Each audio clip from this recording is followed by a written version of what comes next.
ধরো তুমি একটা শিশুকে সামনে বসিয়ে জিজ্ঞেস করলে, তুমি কে? সে হঠাৎ বলল, আমার নাম ছিল সত্যনারায়ণ, আমাকে গুলি করে মেরে ফেলা হয়েছিল। তুমি নিশ্চয়ই ভাববে সে একটা গল্প বানাচ্ছে। কিন্তু যখন সে বলে কোন গ্রামে, কোন দোকানে, কাদের সাথে সে কাজ করত, কে মেরেছিল তাকে, আর যখন তুমি যাচাই করে দেখো সব কিছু মিলে যাচ্ছে, তখন তুমি কি করবে? এটা কোনো সিনেমার কাহিনী না, এটা হলো রিয়েল লাইফ কেস, ভারতের ইতিহাসের সবচেয়ে আলোড়ন তোলা রিবার্থ মার্ডার মিস্ট্রি। ছেলেটার নাম টিটু সিং। জন্ম হয় এক গ্রামে, কিন্তু তার স্মৃতি ছিল অন্য এক শহরের।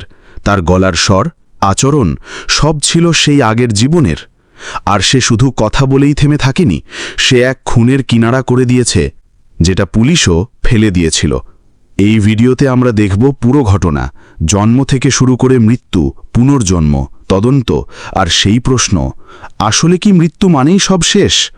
এই ভিডিওটা তোমার ধারণা বদলে দেবে, জীবন, মৃত্যু আর আত্মা নিয়ে। চলো শুরু করা যাক। জন্ম 1983 সালে ভারতের উত্তরপ্রদেশের বৈজনাথ গ্রামে। একটি গরিব পরিবারের সন্তান টিটু সিং। জন্মের পর থেকেই পরিবারের সবাই বুঝতে শুরু করে ছেলেটার মধ্যে কিছু একটা অদ্ভুত আছে।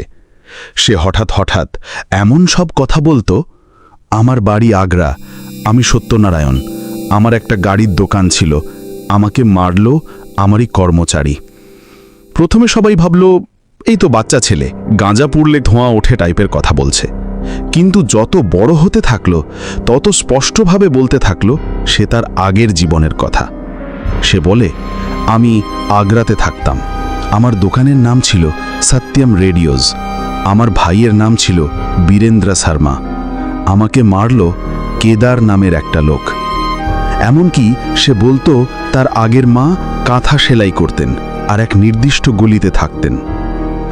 তখন টিটুর বয়স মাত্র 4 বছর। শুরুতে পরিবার বিষয়টা এড়িয়ে যেতে চেয়েছিল। মা বলতেন, বাচ্চা ছেলে, মনের ভুল, বড় হয়ে ঠিক হয়ে যাবে। কিন্তু সেটা হয়নি, বরং টিটু কাঁদত যখন বলতো, আমার নিজের মা ওখানে, আমি কেন এখানে আছি? আমার তো দোকানে বসার কথা ছিল, আমি তো বড়লোক ছিলাম। সে রাতে রাতে দুঃস্বপ্নে চিৎকার করে উঠত।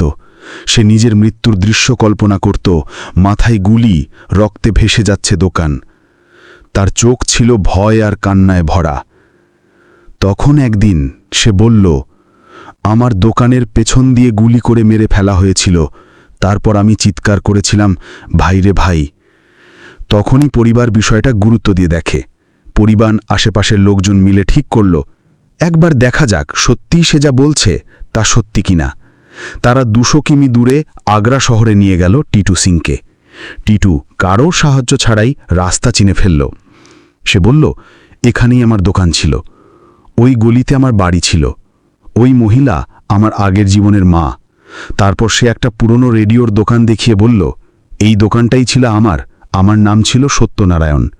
সবাই স্তম্ভিত, তথ্য মিলতে শুরু করল। এই দোকানটি সত্যিই ছিল এক সত্যনারায়ণ শর্মা নামের এক লোকের, যাকে 1973 সালে গুলি করে হত্যা করা হয়েছিল, এবং তাদের ভাইয়ের নামও ছিল বীরেন্দ্র শর্মা। সব ঠিক ঠিক ঠিক। তখন সামনে আসে এমন কিছু তথ্য যেগুলো শুধুমাত্র একজন ঘনিষ্ঠ আত্মীয় জানতেই পারে। 1973 সালে সত্যনারায়ণকে খুন করা হয় তার নিজের দোকানে। সে সময় বিষয়টা ছিল ধোঁয়াশা, কারণ হত্যাকারী পালিয়ে যায়। টিটু স্পষ্টভাবে জানায়, আমাকে পেছন দিক থেকে গুলি করেছিল কেদার। সে আমার দোকানে কাজ করত, সে টাকা চুরি করছিল, আমি ধরে ফেলি, তখন সে আমাকে মেরে ফেলে। এত বছর পর টিটু ঠিক জানায় দোকানটার গোপন ঘর কোথায়, কিভাবে গুলি লেগেছিল, কার কি সম্পর্ক ছিল। পুরো এলাকা স্তব্ধ। এক শিশুর মুখে পুরনো এক হত্যার সমস্ত রহস্য উন্মোচিত হচ্ছে। এই খবর পৌঁছে যায় ডাক্তার সত্যব্রত ঘোষের কাছে, যিনি প্যারাসাইকোলজি নিয়ে গবেষণা করতেন। তিনি তদন্ত করতে আসেন।